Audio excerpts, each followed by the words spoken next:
I am expecting my first daughter with my husband in September. I grew up in a moderately religious household with pretty strictly defined gender roles. As in, since I was a girl, I had chores around the house while my younger brother did not have to do anything. I don't talk to my parents for a variety of reasons, going on year 5 now, so they do not know I am pregnant.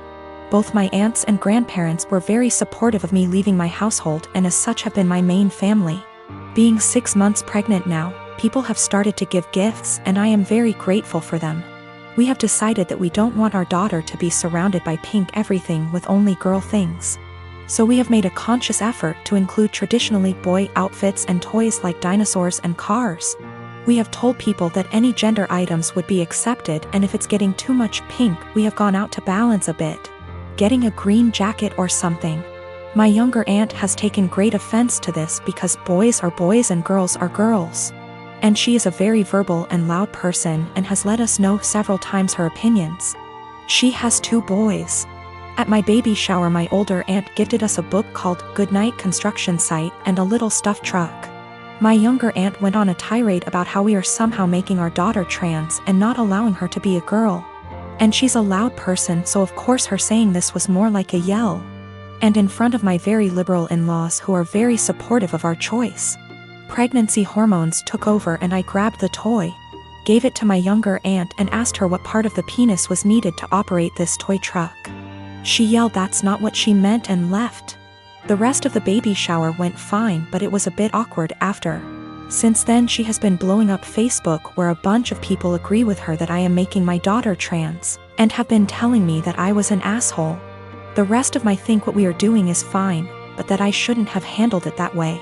I do not care if she ends up loving pink and unicorns etc., we will get her them then. I just was trying to balance out the sheer amount of pink items we were getting from friends and family. Almost every single gift has been heavily pink or girl influenced. To the point where she would not be dressed in anything but pink if we did not go out and buy some more boy things. I also am generally not a person who argues. But I feel like a bit of an unholy because I intentionally said this as deadpan serious as I could and with the intent to embarrass her in front of our family members present. My delivery and question did have the intended effect and she went quite red before leaving. This was also the first transphobic comment I've ever heard out of her mouth. While we all grew up quite conservative, my older aunt coming out 27 years ago really changed my family's perspective. My grandparents have changed from what they previously viewed and my aunt was always supportive of my other aunt. My younger aunt always wanted a girl. So I thought she was just trying to act out her fantasy girl with all her gifts and preferences. I am a 39 years old male, and I lost my son in 2019 due to a chronic heart condition. He was 15 years old. It was devastating and I just couldn't take it, especially when my family did little to nothing to support me during these difficult times. They didn't bring my son meals when he was at the hospital. They didn't let me go home and rest even for a few hours. They didn't take care of other things while I had a lot to deal with. I wasn't offered any help, just words. They'd just talk but do nothing. Despite the struggle, I've created an account for my son's college fund and kept putting whatever I could get at the time and my son would talk about that a lot. He was depressed but always believed that he was going to get better and continue his education and attend college. I started saving money to keep him motivated and to make him feel like he could be like any other kid with hopes for a good future. He had a very close friend that's about the same age as him. They were friends for 5 years, and I can't express how his presence in my son's life helped him through the worst days. Sometimes his friend would spend the night with us and try to get my son to do activities and lighten up his mood all the time. To be frank, his friend was closer to him than his own family. He never stopped visiting and asking how I'm doing after my son's death. He'd show me handmade projects he made for my son and as a way to remember him, and we'd sometimes just sit and talk together or cry together. Last week, while I was with my family, my sister asked me what I was going to do with my son's college money. I didn't want to mention this, but since she asked, I told her that I will be giving the money to my son's friend.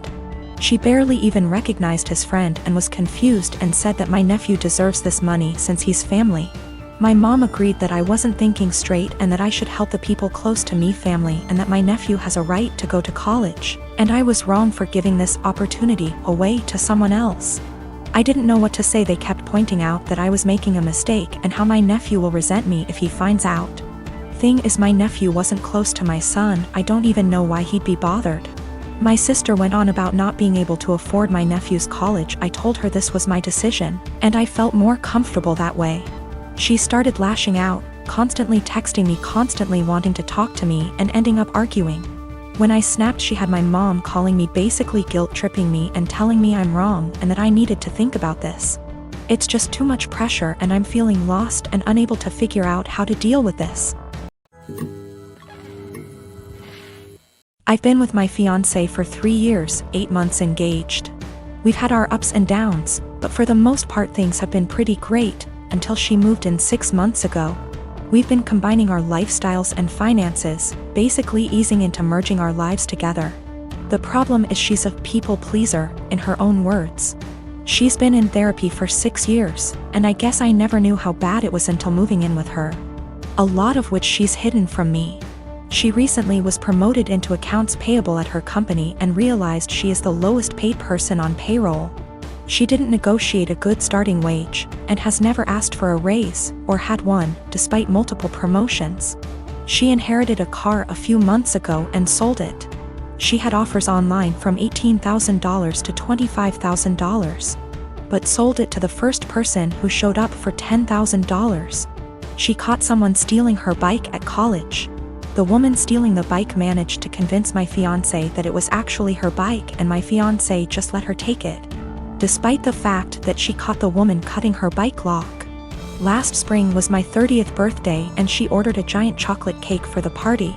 The cake normally comes with nuts, but given my allergy for nuts she ordered it without them. Well, when she went to pick it up and it had nuts on it, she just paid for it and brought it home. I couldn't even be in the same room as the cake. Which brings us to tomorrow. My father recently passed away and I need to fly to the other end of the country to get things sorted out with family, attend the funeral, etc. Meanwhile, we recently had a pipe burst in our home, and the contractors will be out tomorrow to fix it. My flight's at 6 a.m. and my fiancé will have to handle it, including all the negotiations because we don't know the extent of the damages. I've been giving it a lot of thought and I just don't trust my fiancé to handle it. And if I can't trust or rely on her to do something like this, how can we really be life partners? I mean, I trust that she is always looking out for me and has my best interest at heart, but I can't trust her to get things done. We've talked about it a few times before, but it's been unproductive. She's convinced she's just being nice and doesn't like confrontation, then brings up examples of extremely confrontational people. I think she puts her aversion to conflict above her / our long-term goals, and she needs to find a happy medium. She doesn't understand how negatively this is impacting her life. But at the same time, we've had some amazing years together and she really is a great person. We're compatible in almost every other way. My boyfriend and I have been studying together at university, and while he is studying part-time, working part-time and engaging heavily in his amateur acting career, while I am studying full-time and working part-time, we share one subject at uni together. On top of this, he is trying to pick up another hobby while looking after his grandfather, who is in his final stages, in a nursing home. As you can imagine, for the past 6 months he has very little time to cut out of his week to spend with me. None, in fact. I have been fine with this for the most part. I have been driving 45 minutes 3+ / times a week to get to his house so we can steal a few hours together, but he doesn't have time to spare. This is an inconvenience I can live with. However, he has been asking me to do a lot of other things too. He has frustrated me multiple times with demands that I visit his grandfather, who does not recognize me, for 2 hours, which turns into 4.5 hours, or help him with a family matter, which lasts 5 hours or so. Every time this happens, he promises he will drive me home. And every time he says he doesn't have time anymore and I need to catch the train home, 1 hour plus walking. I have spoken to him about how this is unfairly affecting me, and he seems to take it on board, but just forgets again the next time he needs something. After forcing me to spend $600 plus on his best friend's destination wedding, the weekend before we both had 2 major exams due. He demands that we switch our exam times because he didn't spend enough time studying and he needed the extra day. I concede and he squanders his spare day sleeping because he needed it. I take my classes very seriously and I feel very over by his demands. I understand that family matters / best friends are important things, but he has eaten into hours and hours of my study time, and my grades are dropping. Not only that, but it's affecting my emotional health also. I have expressed to him that it is affecting me badly, but he tells me I'm being very unsympathetic and selfish. What's more is that I have about $10,000 in savings. He recently became aware of this and has demanded that I help him pay his bills because we're a team, he is broke. I helped him with a few, but drew the line after $500 because he is very irresponsible with money and there's only so much I can pour out before it seriously affects me. He is also demanding that I give him access to my bank account because we are in this together. And he wants to marry me one day, so we should start sharing now. I don't really know what to do. I want to be a good girlfriend and do what he needs me to do right now, but it's beginning to affect my health.